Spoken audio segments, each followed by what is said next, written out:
All is well. మా ఊర్లో అయితే మస్తు రకాల పక్షులు ఉంటాయి. దాంట్లో ఇక్కడ మీకు నెమలి కనిపిస్తుంది, ఆ నెమలిని చూడొచ్చు. ఇప్పుడైతే ఇంకా ఎక్కువ పక్షులు కలర్స్ ఉంటాయి, అవన్నీ కనిపించినాయి అనుకో. అవన్నీ షార్ట్లు అయితే మీకు చూపించబోతున్నాం.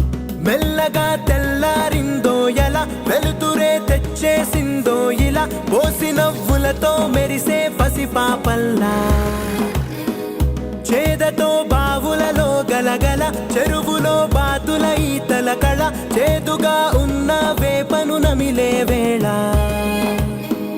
చుట్ట పొగ మంచుల్లో చుట్టాల పిలుపుల్లో మాటలే కలిపేస్తూ మనసారా మమతల్ని పండించి అందించు హృదయంలా.